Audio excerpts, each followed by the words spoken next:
Islam terbesar di Yogyakarta. Di masa ini, syariat Islam dipengaruhi tahayul dan mistik yang sangat bertentangan dengan Al-Quran dan Sunnah Rasul. Hingga lahirlah seorang bayi laki-laki dari keluarga Abu Bakar pada 1 Agustus 1868 di Kauman, bernama Muhammad Darwis. Pada usia 15 tahun, Darwis pergi haji dan menetap di Mekah selama 5 tahun. Kemudian, ia mengubah namanya menjadi Ahmad Dahlan di tahun 1888. Sepulangnya dari Mekah, Ahmad Dahlan menikahi Siti Walidah yang merupakan anak Kiai Muhammad Fatih.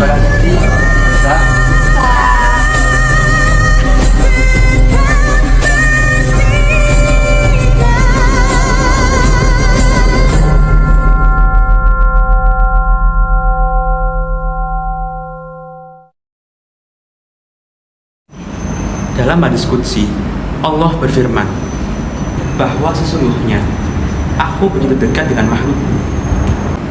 Maka berdoalah kepadaku dengan sungguh-sungguh dan mohon ampun. Maka niscaya aku akan mengabulkan. Jadi dalam berdoa itu hanya ikhlas dan sabar yang dibutuhkan. Tidak perlu ketip, kiai, apalagi sesaji.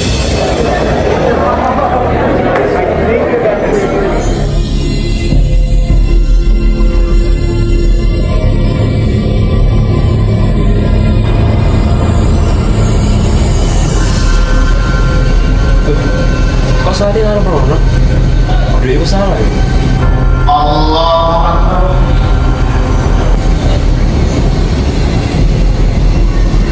Ya, iyo. Iku lagi mau laut. Tak cek kabeh kayak tadi saya.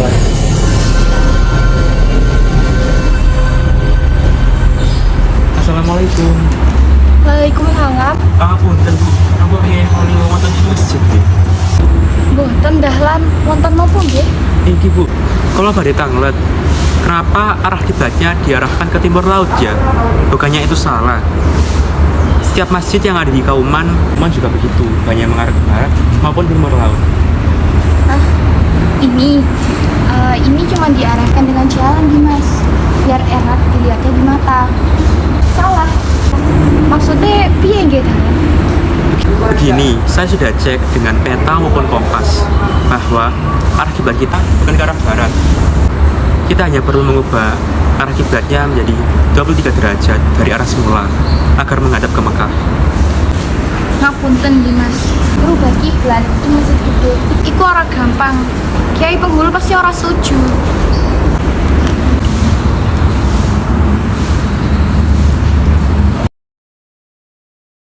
Monggo Kiai. Loh, apa nang lagi dul? Ya apa iki?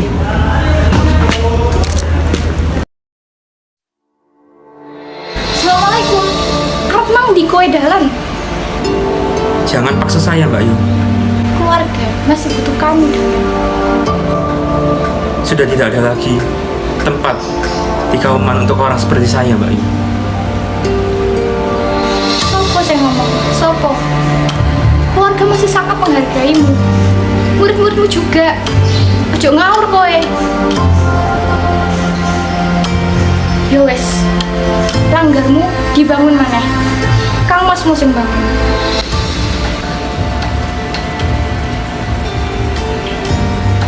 Demi Allah Dahlan, Mbak Yu mohon sama kamu, boleh pemimpin yang baik tidak akan pernah meninggalkan keluarganya, apalagi umatnya.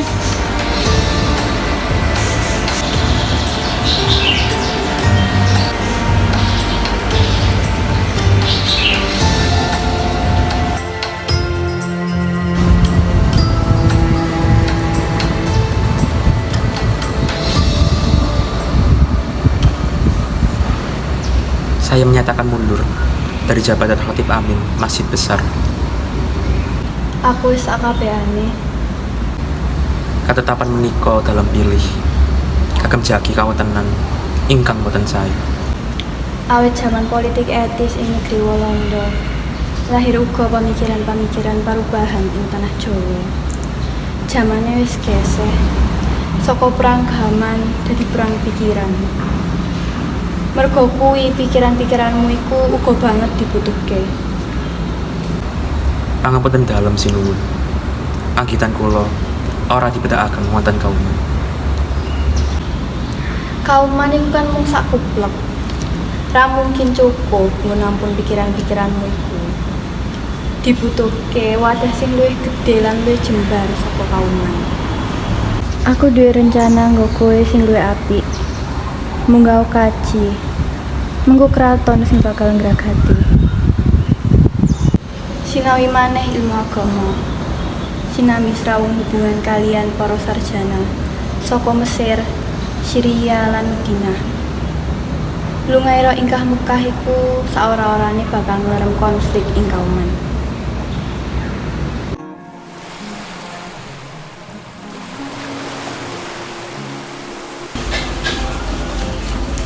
Iki Mas wonten surat.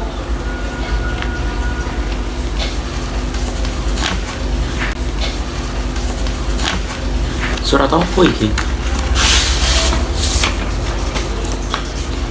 Budi Utomo.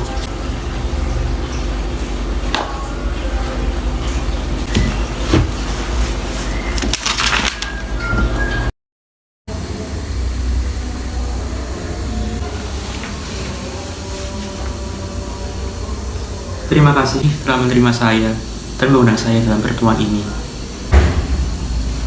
Bagaimana Kiai? Menurut kami, tanpa perkumpulan, kita tidak bisa membuat perubahan. Saya mengerti dengan isi surat yang Kakang kirim kepada saya. Sayangnya, saya bukan lahir dari golongan terpelajar. Saya hanya seorang santri. Santri atau bukan itu tidak penting Kiai. Yang penting kita punya cita-cita. Banyak pemuda Jawa yang terpelajar. Mereka lebih memilih untuk menjadi budak bangsa Eropa. Mari Kiai kita bergabung. Budi Utomo bukan perkumpulan politik. Budi Utomo hanya untuk pendidikan dan kesehatan. Itu yang terpenting, Kang Mas. Umat butuh perhatian kita. Setelah pertemuan dengan Budi Utomo, Ahmad Dahlan melihat sekolah Quick School di Yogyakarta. Ia meminta 1 hari untuk mengajar agama Islam agar dapat memperbaiki pandangan tentang Islam. Lalu, karena hal itulah, beliau dicap sebagai kiai kafir setelah mengajar di sekolah tersebut selama beberapa hari. Kang Mas,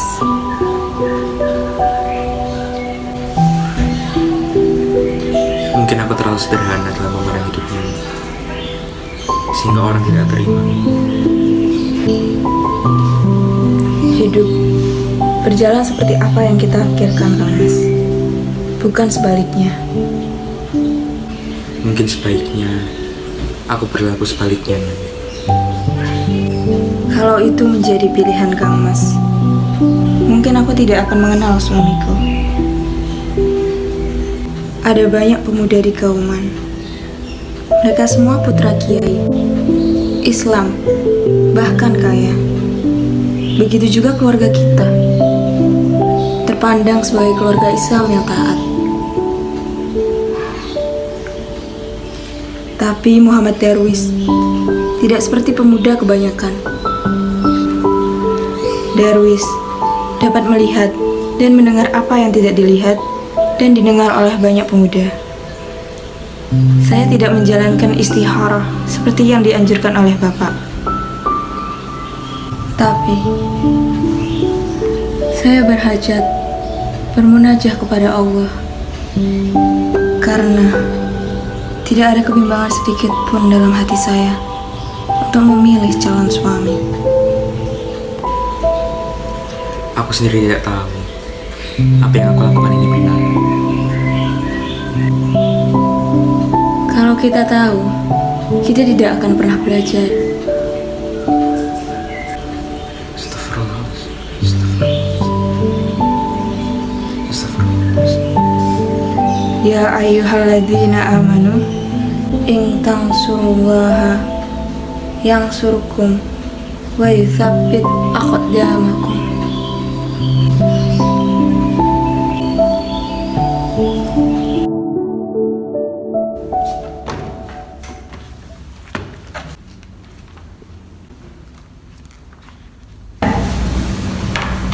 Sudah dibuka Al-Qurannya? Sudah, Kiai. Ya sudah, mari kita mulai belajar hari ini dengan membaca surat Al-Ma'un. Pangapunten, Kiai. Sudah 4 kali pertemuan ini yang selalu kita bahas selalu surat Al-Ma'un. Padahal di Al-Quran itu ada 114 surat loh, Kiai. Sudah berapa banyak yatim piatu dan orang miskin yang telah kamu santuni, Aisyah? Buat apa kita membaca banyak-banyak surat tetapi yang dihafal? Kalau boleh tahu, surat Al-Ma'un ini tentang apa ya, Kiai? Surat Al-Ma'un ini membahas tentang menyantuni orang miskin dan yatim piatu.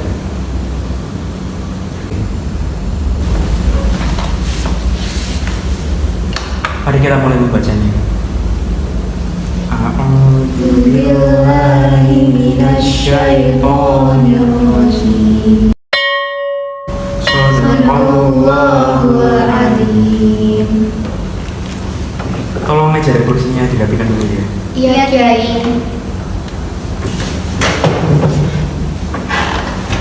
Aisyah, nanti kemudian ayo.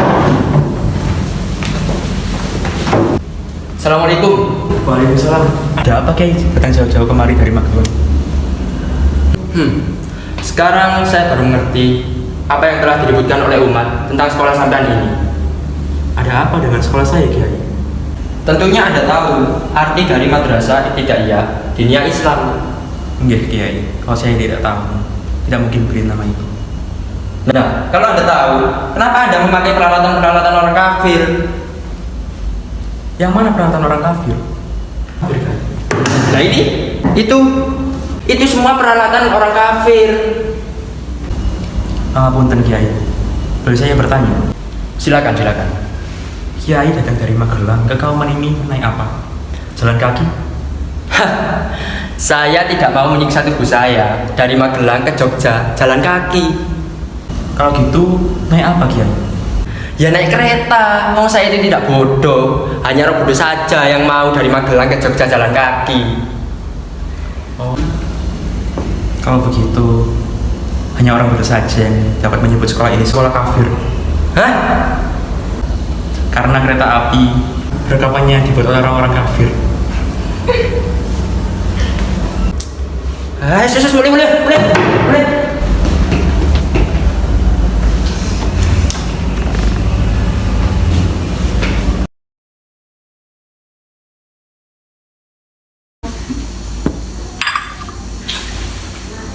Belakangan ini saya punya pemikiran untuk mendirikan sebuah perkumpulan. Saya juga sudah menuliskan ini dengan keluarga, teman, termasuk murid-murid saya. Menurut Kang Mas, apa saja yang dibutuhkan untuk membangun sebuah perkumpulan? Jadi, dibutuhkan beberapa syarat untuk mendirikan perkumpulan. Yang pertama, harus ada pengurus tetap. Kedua, nama perkumpulan. Kemudian, maksud dan tujuan perkumpulan tersebut itu apa? Saya sudah memutuskan calon pengurus-pengurusnya. Mereka adalah murid-murid saya dari Langgar dan Quake School. Sebaiknya Anda memilih pengurus yang lebih dewasa dan matang. Saya yakin ada di Kauman. Budi Utomo akan membantu, asal mereka semua menjadi bagian dari organisasi Budi Utomo. Nyuwun sewu, Kiai. Seandainya kita masuk Budi Utomo nanti, apa kita harus masuk ke Jawa nantinya? Kita itu boleh punya prinsip, asal jangan fanatik. Sebagai umat Islam, kita harus bisa bekerja sama dengan siapapun, asal lakum dinukum waliyakin. Bagimu agamamu, bagiku agamaku. Jadi, apa nama perkumpulan kita, Kiai? Kemarin Aisyah sudah mengusulkan nama Muhammadiyah sebagai nama perkumpulan kita. Saya juga sudah melakukan syarat istikharah dan sepakat dengan hal itu. Muhammadiyah? Apa tidak seperti nama wanita, Kiai? Bukan aja. Di Kauman itu kita mengenal dengan yang namanya Jamiah Nuriyah, yang diambil dari nama pemimpinnya Muhammad Nur. Jadi Nuriyah itu artinya pengikut Nur. Bagaimana? Setuju? Setuju. Saya setuju, Kiai. Alhamdulillah.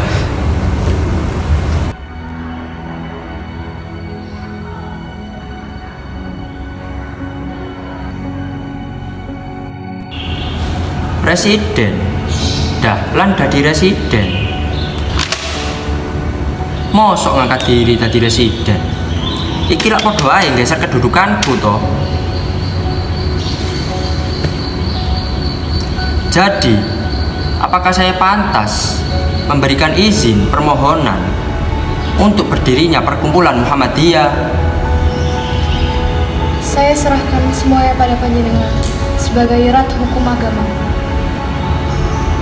Baiklah, sebagai rat hukum agama, saya tidak mengabulkan permohonan Kiai Dahlan untuk mendirikan Muhammadiyah.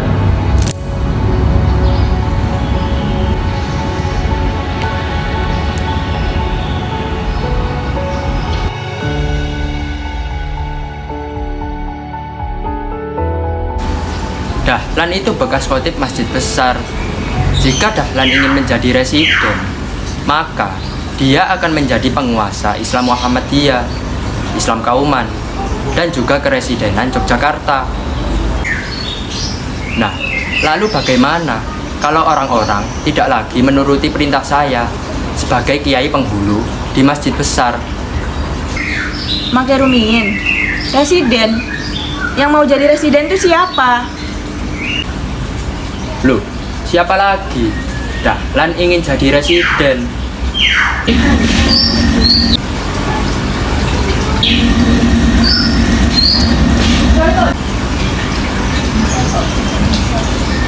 Dahlan mengajukan diri sebagai presiden, bukan residen. Presiden itu direktur, kepala. Ngertos boten panjenengan. Astagfirullah.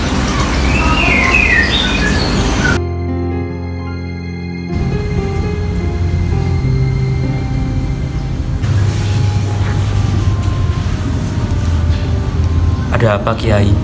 Meminta saya datang. Saya tidak tahu harus berbuat apa. Bahkan, saya tidak tahu apa yang harus saya katakan. Kalau tidak berkenan berkata, tidak usah dipaksakan. Saya akan tetap di sini menemani panjenengan berzikir. Kadang, manusia lebih memilih melindungi kewibawaannya daripada bertanya, untuk apa kewibawaan yang dia punya itu bagi dirinya. Saya juga bukan orang yang luput dari hal itu. Lalu, semua ini untuk apa? Membuat kita sadar akan tugas kita di dunia ini. Menjadi khalifah, memimpin bagi dirinya sendiri sebelum memimpin orang lain. Ketika kita memimpin orang lain, kita lupa bertanya bahwa kita apakah sudah mampu memimpin diri kita sendiri. Setiap orang punya hak untuk menjadi benar.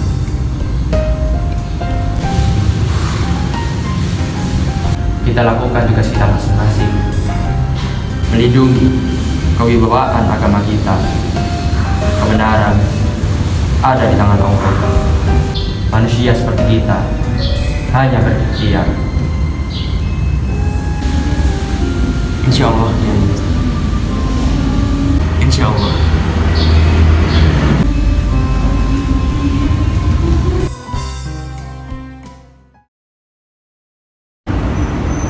Hari ini kita sama-sama belajar untuk menjadi yang terbaik di mata Allah. Tidak hanya untuk diri sendiri, tapi untuk kepentingan orang banyak. Hidup ini singkat dan hanya satu kali. Manfaatkan tidak hanya untuk diri sendiri. Allah beserta orang-orang yang peduli. Insya Allah ini akan diridhoi. Sekalipun syarat resmi perkumpulan